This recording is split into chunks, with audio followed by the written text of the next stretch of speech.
მოგესალმებით, მე გახლავართ საქართველოს გენერალთა კლუბის ანალიტიკური ცენტრის უფროსი, თადარიგის ვიცე-პოლკოვნიკი თამაზ იმნაიშვილი. დღევანდელი პრესკონფერენციის თემა ეხება საკადრო ცვლილებებს შეიარაღებულ ძალებში, კერძოდ გენერალ კაპანაძის შესაძლო დანიშვნას გაერთიანებული შტაბის უფროსად. გენერალთა კლუბი თვლის, რომ ეს გადაწყვეტილება თუ მიღებული იქნა და დიდი იმედია რომ მიღებული იქნება არის ერთ-ერთი ყველაზე საუკეთესო ვარიანტი დღევანდელ არსებულ ფორმატში, რაც შეიარაღებულ ძალებში არსებობს. გენერალ კაპანაძის ბექგრაუნდი, მისი ცხოვრების გამოცდილება გვაძლევს იმის იმედს, რომ ძალიან ბევრი რამ უახლოეს მომავალში დაიწყებს ცვლილებას თავდაცვის სამინისტროში. ეს არის საკმაოდ დიდი გამოცდილების მქონე პიროვნება, როგორც საომარი მოქმედებების თავის დროზე, დასავლეთში მიღებული განათლებით და პიროვნულადაც ძალიან დადებითი პიროვნებაა და რაც მთავარია, არმია გენერლების გარეშე პრაქტიკულად არ არსებობს და ბატონი ვახტანგ კაპანაძე არის ერთადერთი გენერალი შეიარაღებულ ძალებში. და თავის დროზე ბატონი ირაკლი ალასანიას მიერ წარდგენა გახსოვთ ალბათ მოხდა ბატონი კაპანაძის და ექს-პრეზიდენტი სააკაშვილი იყო კატეგორიული წინააღმდეგი და უბრალოდ იყო კონიუნქტურა თავის დროზე, როდესაც დაინიშნა ირაკლი ძნელაძე.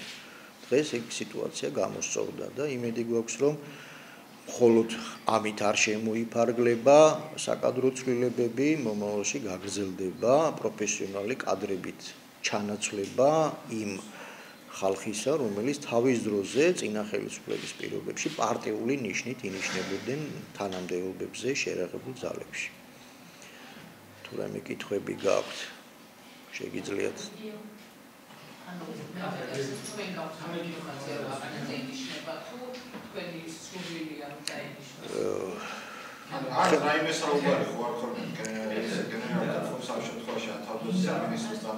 არა, ჩვენ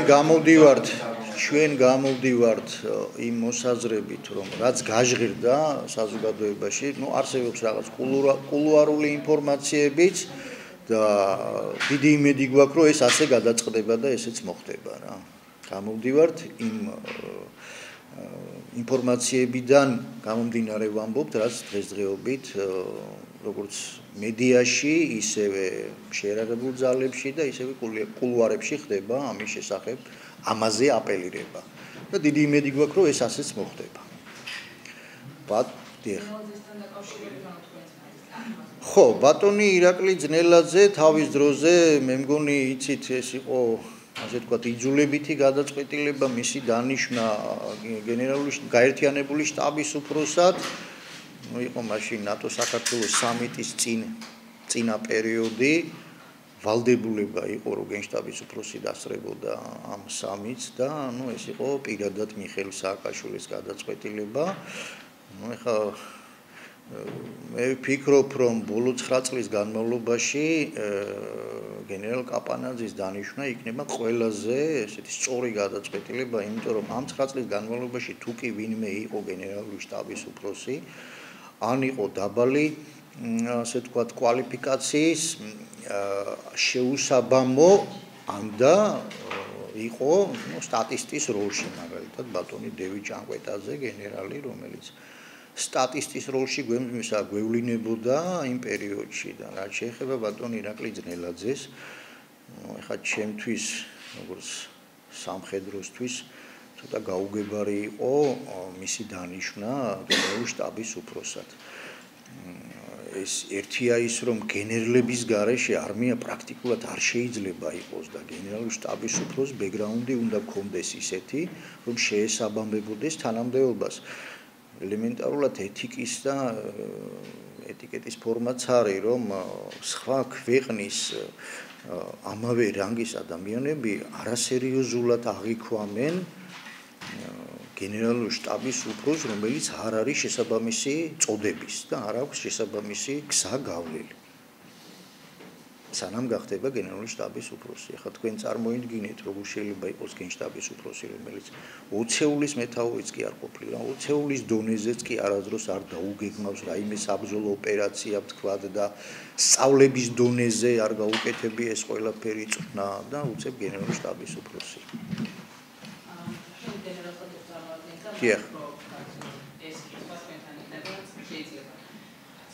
ჯარისკაცების მოწამვასთან დაკავშირებით თქვენი მოსაზრება როგორია იყო რომ საბოტაჟის ვერსია ცით რა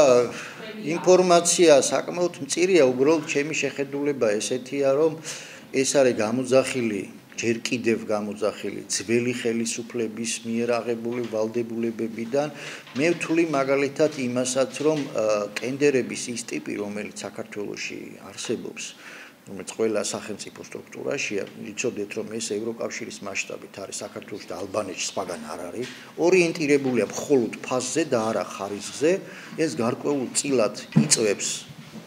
ასე ვთქვათ ხარისხის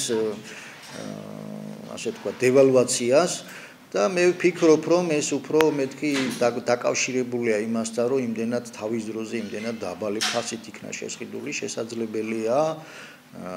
ნორმალური ხარისხის პროდუქცია ვერ იქნა შემოტანილი და ნუ ეს ძველ ვალდებულებებს ვაბრალებ უფრო რა მე ვფიქრობ რომ რაღაც პირდაპირი პასუხისგებლობა ბატონი მინისტრისა ყველაზე ნაკლებად არის თქვენ იცით რომ თავის დროზე ის 5 ლოტი რომელიც ტენდერში გამოცხადდა და მოიგო ძველი ხელისუფლების ფავორიტებმა იმიტომ რომ მათ ჰქონდათ ყველაზე მეტი შესაძლებლობები ის 4 ლოტი გაუქმდა, მაგრამ დარჩა ძველი ვალდებულებები და ამ ვალდებულებებიდან გამომდინარე ის პროდუქცია, რომელიც იქნა შეტანილი იქა, ну შეიძლება ზოგი არის უხარისხო. ну იქ გამოჩნდა რომ საქმე ეხება, თქვათ, ერთი ნაწილი შეიძლება იყოს თვითონ კულინარების პროფესიულ დონესაც, ეს გაიწევა საბოლოო ჯამში, თუმცა მე დიდ პრობლემას ამაში ვერ ვხედავ, ცოტა მედია მე ვფიქრობ, რომ უფრო მეტად აბუქებს სიტუაციას, ვიდრე სინამდვილეში არის. ну ეხა ბოლო შემთხვევა ვიცი, რომ კი იყო რაღაც სუბუქი მოწამვლის ნიშნები, არანაირი, ასე ვთქვათ, შედეგი, რაიმე სერიოზული ამას არ მოყოლია. ესე ვხედავთ ამას. ბატონ თამსა იქნებ შიდა უკვე სამინისტროში განსახორციელება საქართველოს ცვლილებებზე გამომახვილოთ ყურადღება კითხვით რომ ალბათ რაღაც პროფესიონალი კადრები მოვა მაგრამ აი როგორც გენერალთა კლუბის წარმომადგენელი იქნება იმ ციფრებიც გაქვთ ამასთან დაკავშირებით და არის პრესაში ძალიან ბევრი დაიბეჭდა იქიდან გამომდინარე რომ ძალიან ბევრი სამოქალაქო კიდე არის დასაქმებული თავდაცვის საფუძველში და თქვა კაპანაძის თარნიშნა რა თქმა უნდა ვარაუდების დონეზე შეიძლება თუ არა ეს სიტუაცია რაღაცნაირად შეცვალოს და პროფესიონალი სამხედროები უფრო მეტად დასაქმებულნი. ხო, თავის დროზე ორგანიზაცია საერთაშორისო გამჭირველობა საქართველოს სტატისტიკური მონაცემები გამოაქვეყნა შეერაღებულ ძალებთან დაკავშირებით ჩვენ ვიცით რომ დაახლოებით 5000-ზე მეტი სამოქალაქო პირი მუშაობს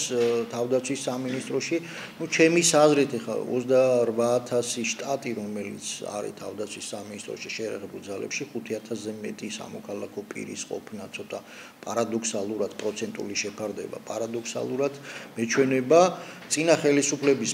პერიოდში ამ 5000-ზე მეტ სამოქალაქო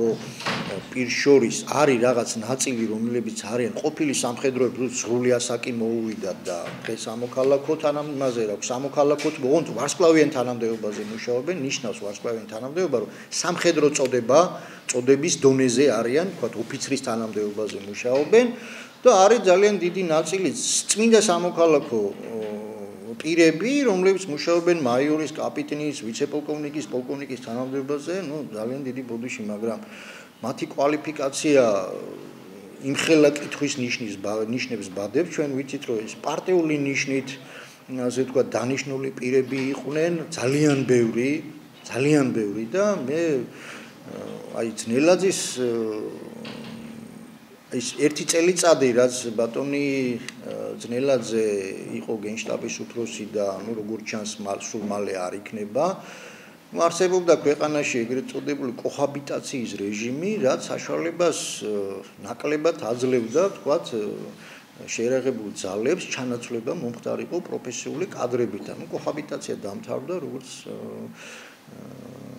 ხელისუფლება ამას გვეუბნება და ну ამან და განაპირობოს ის, რომ პარტიული ნიშნით არაკვალიფიციური კადრები ჩანაცვლებული უნდა იყვნენ პროფესიონალური კადრებით. აქ საუბარი არ არის ვიღაცის მომხრეობაზე, იქ შეიძლება იყოს ნაციონალური მოძრაობის მომხრე, მაგრამ იყოს პროფესიონალი ადამიანი, მაგაზე არა. საუბარია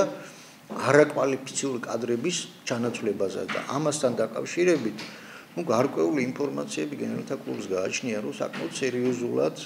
დაბალი დონეა ბევრ ადგილას. და მაგის გარდა ხა გამოძიებები რა თქმა უნდა დაიწყება და შეიძლება ძალიან ბევრი შეერაღებულ ძალებში, ძალიან ბევრი ოფიცერი ასე თქვათ, აღმოჩნდეს იმ პირობებში, რომ გამოძიებაში და სისხლის სამართლის საქმეებში ჩართული იყვნენ ძალიან ბევრი, იგივე ფინანსური საკითხები, იგივე თუნდაც ის კარიკატურული მაჟინოს ხაზი, რომელიც თბილისის გარშემო არსებობს იქ, რამდენადაც არაოფიციალური ინფორმაციით ვიცით, რომ მილიარდზე მეტია დახარჯული და აუდიტმა რომ შეაფასოს ეს 200 მილიონზე ზემოთ არ გაიქაჩება, ანუ ეს ყველაფერი საბოლოო ჯამში ამოტივტივდება და ძალიან ბევრი კადრი მიშაზდროინდელი დღესაც იქ მუშაობს, რომელიც თავის დროზე პასუხისმგებლები იყვნენ გარკვეულ სეგმენტებს. აი ესე უყურებს გენერალთა კლუბი ამას და ну დიდი იმედით ვართ განწყობილი რომ ძალიან ბევრი ცვლილება მოხდება.